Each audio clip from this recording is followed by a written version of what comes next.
नमस्कार, कमोडिटी फटाफट देख रहे हैं आप। मैं हूं आपके साथ प्रशांत पांडे। इस शो में हम आपको कमोडिटी बाजार का पूरा हाल देते हैं, आपके सवालों को भी शामिल करते हैं। Gold, silver, metal, agree commodity या फिर आपके खास तौर पे क्रूड पर कोई सवाल है तो हमें ज़रूर पूछिए। तरीका बेहद आसान है। ये जो नंबर आपके स्क्रीन पर फ्लैश हो रहा है, इस पर सिर्फ व्हाट्सएप करना है 9136934065। इस नंबर पर व्हाट्सएप कीजिए और अपना सवाल हम तक पहुंचा दीजिए। याद रखिए, स्पष्ट भाषा में अपना सवाल भेजिए, चाहे हिंदी या अंग्रेजी, तो आसानी होगी आपके सवालों को शामिल करने में। और चलिए, आज आपकी विशेष तैयारी कराने के लिए हमारे साथ एंजल वन से प्रथमेश माल्या साहब, इसके अलावा भाविक पटेल साहब भी हमारे साथ चर्चा में शामिल हो रहे हैं। भूपेश शर्मा भी हमारे साथ कमोडिटी एक्सपर्ट शामिल हो रहे हैं। आप सभी का बहुत बहुत स्वागत। चर्चा में जुड़ने के लिए आपका बहुत बहुत धन्यवाद। तो मैं बारी बारी से आप सभी के पास आऊंगा, लेकिन ज़रा बाजार का एक चेक ले लेते हैं और देखते हैं कि आखिर गोल्ड और सिल्वर की आज जो रैली रही है वो किस तरह की रही है। गोल्ड में अगर हम देखें तो गोल्ड साफ तौर पर हमने देखा कि आज 1,28,080 के स्तर पर गोल्ड पहुंचा और 1200 की अब तक तेजी हम देख पा रहे हैं और यहां पर लगभग 1% का उछाल हमें देखने को मिला है। चांदी की बात आज ज्यादा कहीं ना कहीं करनी होगी। आउट परफॉर्मेंस जो है वो सिल्वर में 1,74,456 का भाव फिलहाल का, 2,819 रुपए की तेजी और लगभग 1.5% मजबूत होती हुई चांदी आज के अब तक के दिन में। तो ये तमाम बातें, लेकिन फोकस जो करेंगे वो साफ तौर पर सिल्वर पे सबसे पहले करेंगे।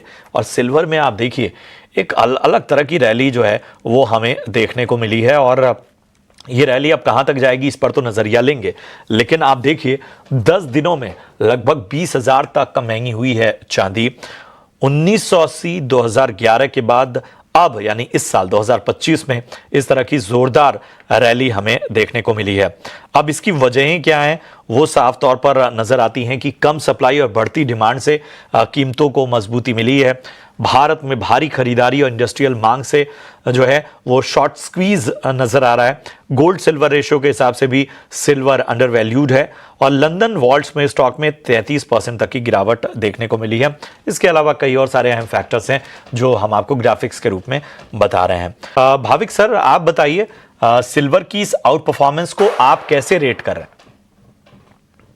Good evening. यस, जैसे मेरे दो पैनलिस्ट ने बोला है कि अभी अगर देखें तो एक स्पेक्युलेटिव इन्फ्लोज है जिसकी वजह से ये डिमांड काफ़ी है और अगर फिजिकल सप्लाई देखें तो काफ़ी शॉर्ट है। इनफैक्ट अक्टूबर में हमने देखा था कि रिकॉर्ड अमाउंट ऑफ सिल्वर जो थी वो एलएमई वेयर हाउस में, क्योंकि वहाँ पे सप्लाई स्क्वीज थी। उसकी वजह से अभी अगर हम देखें तो शंघाई ग्लोबल एक्सचेंज है, गोल्ड एक्सचेंज है, वहाँ पे भी रिकॉर्ड लो इन्वेंट्री है सिल्वर की और जो बोरिंग कॉस्ट है 1 महीने की वो भी शूट अप हो गया है। तो कहीं ना कहीं अगर एलएमई में सिल्वर की इन्वेंट्री बढ़ी है तो दूसरे एक्सचेंज से निकल के बढ़ी है। तो ओवरऑल अगर देखें तो सिल्वर काफ़ी शॉर्ट सप्लाई में है। अक्टूबर नवंबर में जो इंपोर्ट भी थी इंडिया की वो काफ़ी हाई थी, जिसकी वजह से एक्सपेक्टेड है कि आगे जाके भी कहीं ना कहीं सिल्वर जो है वो आउट परफॉर्म करेगा ही गोल्ड को। आज मुझे भी लग रहा है कि सिल्वर में बाय की स्ट्रेटेजी रखनी चाहिए, बट येस कॉशियस रहना चाहिए क्योंकि मार्जिन जब जब भी बढ़ाते हैं तो जो थोड़ा स्पेकुलेटिव फ्रॉथ होता है वो कहीं ना कहीं थोड़ा कम होता है। बट अगेन फंडामेंटल्स काफ़ी स्ट्रांग है। आज के दिन मिनिमम 1,78,500 पे बाय कर सकते हैं 1,80,000 के टारगेट के लिए और मिला भी स्टॉप लॉस 1,77,500 का ही है। चलिए, तो कहीं ना कहीं तमाम हमारे जो एक्सपर्ट्स की राय एक मत नजर आ रही है और सिल्वर की जो आउट परफॉर्मेंस है, सिल्वर की जो रैली है, ये यहाँ से थमने वाली नहीं है। गोल्ड और सिल्वर पर आपकी तमाम जो राय हैं एक्सपर्ट की वो तो आ गई। अब चलते हैं अपने दर्शकों के जो सवाल आए हैं उनकी ओर। राकेश कुमार जैन हैं दिल्ली से, इन्होंने सवाल पूछा है और ऊपर में सोना चांदी कितने तक जाएगी ये जानना चाहते हैं। वैसे तो हमारे एक्सपर्ट्स ने अपने लेवल्स बता दिए, लेकिन इन सब के बीच में भाविक जी आप बताइए, सबसे पहले गोल्ड पे आपका नजरिया बचा हुआ है, गोल्ड पे दीजिए और फिर एक बार रिवाइज कर दीजिए सोना और चांदी के दोनों के लेवल्स।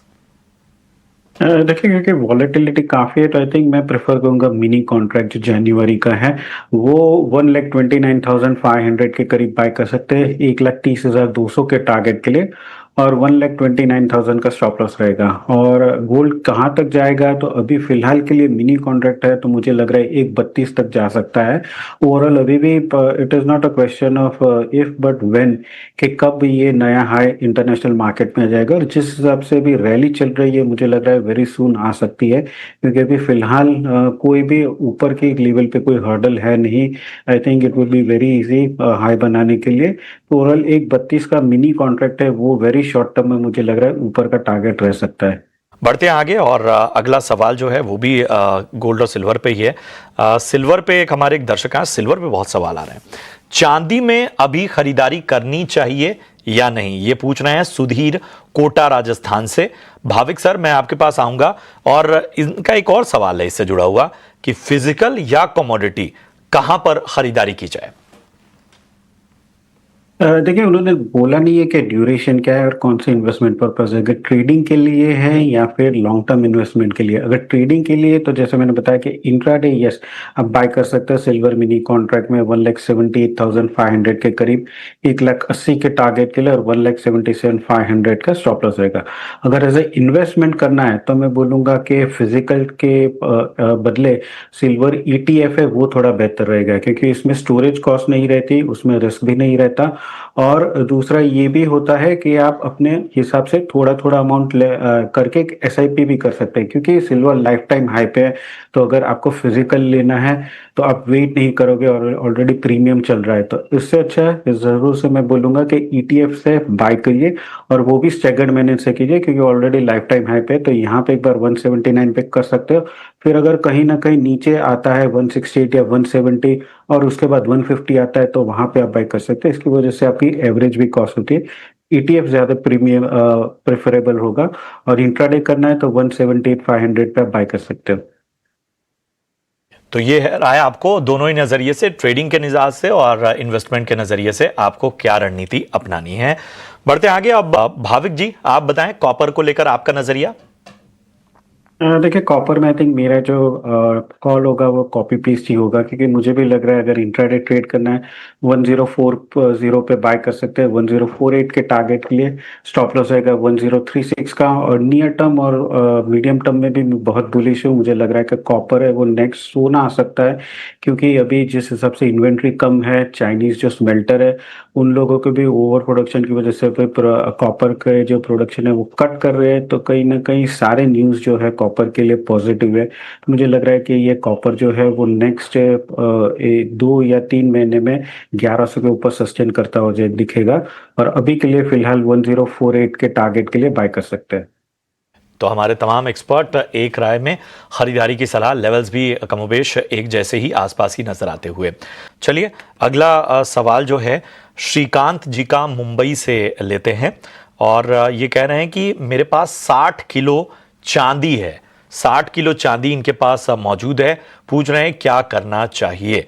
भाविक जी, क्या राय होगी? 60 kg चांदी इन्होंने प्रोक्योर की हुई है और आगे की रणनीति चाहते हैं। देखिए, सबसे पहले तो कॉन्ग्रेचुलेशंस कि आपने 60 kg बाई की, और आई होप कि आपने नीचे के लेवल से ही बाई की है। और मैं बोलूँगा कि अगर देखिए आपको पैसे की ज़रूरत नहीं है और अगर आपने लॉन्ग टर्म इन्वेस्टमेंट के लिए रखी है, तो मैं बोलूँगा कि रखिए, क्योंकि ये जो चांदी की रैली है ये 1 साल में दी है, ये वो 2 साल और 3 साल में भी और देखने को मिल सकती है। आई थिंक कहीं ना कहीं वेरी शॉर्ट टर्म में तो टारगेट 2 लाख का लग ही रहा है। तो अगर आपको ज़रूरत नहीं है प्रॉफिट बुक करने के लिए, पैसे की ज़रूरत है, तो मैं बोलूँगा कि वेट कीजिए, और भी प्राइसेस जो है आप वो दिख सकते हैं, तो वेट कीजिए। बिल्कुल, तो हम उम्मीद करते हैं कि आपने निचले स्तरों पर खरीदारी की है और बने रहने की आपको सलाह यहां पर मिलती हुई। चलिए, अच्छी चर्चा रही और शुक्रिया करेंगे प्रथमेश जी, बहुत बहुत शुक्रिया। भाविक सर, और इसके साथ ही हमारे साथ भूपेश जी भी जुड़े, आपका भी बहुत बहुत धन्यवाद। उम्मीद करते हैं कि हमारे तमाम दर्शकों को बेहतर मार्गदर्शन हासिल हुआ होगा।